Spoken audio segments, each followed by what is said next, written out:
boy, this week is it's just been one of those weeks. You know, Monday, I'll tell you what happened. Tuesday, it got worse. And then now, today, I just feel like I'm just watching paint dry.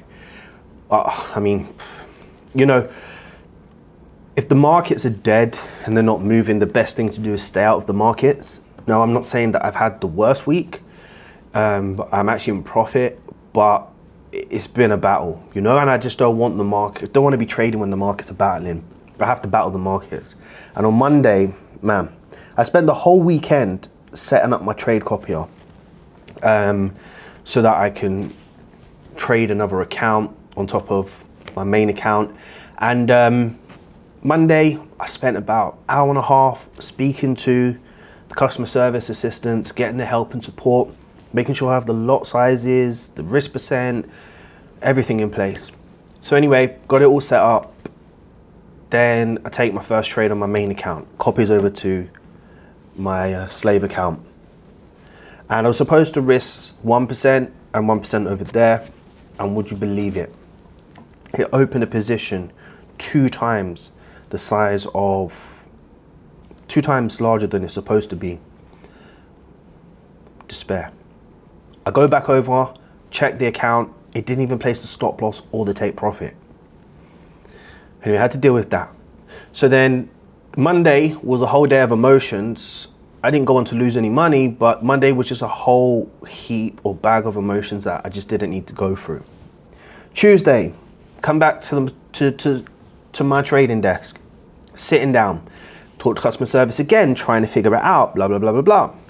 Managed to pay for the subscription to get my stop loss and TP orders in place. If you don't pay for the subscription, that part of the service is not available. So I paid for it. So now I can take a trade, it will place my stop loss, it will place my TP. Pressing the button, pressing the button, pressing the button. The trade's not opening. I'm just like, what's going on here? I can't see the trade opening. Pressing it again, pressing it again. I opened 6 positions. 6 positions, guys, 6 positions. Anyway, long story short, I lost 2%. And then I went on to take a trade on, I think it was pound yen, that then got my 2% back. But it just, another day full of emotions. Wednesday comes along now, and let's talk about Wednesday. So, took my trade, got my results. New York comes, took my trade, got my results. GJ sell. Anyway, sitting there and I'm talking with somebody and waiting patiently for my setups to form. And because we're talking too much, I'm mistaking an absolute banger on EJ. Okay? Missed an EJ sell. So I'm pacing now. I'm walking up and down. I'm just trying to gather my thoughts, my emotions, etc., etc. And then I jump into GU instead because it was part of my plan, you know, trade was there. So I jump into GU. Trade starts pushing in my direction. I close the trade because I know that the trade was a good trade, but I'm taking the trade whilst I'm still dealing with the emotions of Monday, Tuesday, and then not taking the EJ buy. So close the trade, finished. Close the day yesterday, 1% profit, did not trade again. Okay, not breaking those rules, did just not trade. The emotions were heightened. Then I'm sitting there. I still have about 2 hours to trade during my session, and guess what happens? Aussie dollar USD provides an absolute picture perfect buying opportunity, and I don't take it. And what happens? It just rallies. Now at this stage, I feel like I've just jumped into a ring with Mike Tyson, and I've just been bashed left, right, and center. It's Wednesday, you know, it's just the middle of the week, and boy, oh boy, oh boy. So that was my week. Thursday now, as I'm recording this, I took 2 trades today. I took a sell in USD CAD, closed it, 1 pip stop loss, 1 pip, minus 1 pip. A second trade, I closed it again, minus 1 pip, or thereabouts. Anyway, put it this way. Just a little bit of commission, that's all it was. It's not too deep. Now, what is the point I'm trying to make here? You know, the hardest thing a trader can do is trade when you're affected emotionally, period. Because a lot of our decision making needs to be made with a clear head. And just simply because of everything that has happened since Monday up until Wednesday, like, it's made this the longest week for me ever. Not only that, but the markets are completely dead. They're killing me. And the reason why I'm sharing this with you is because, not that I want you to feel sorry for me, it's just that there are weeks like this that will affect a lot of you. And whether you've gone through hiccups with your trade copier, or you've not taken a trade that would have been the best trade this week, you have to get to a stage where you learn to identify that those emotions could be destructive and you have to step away.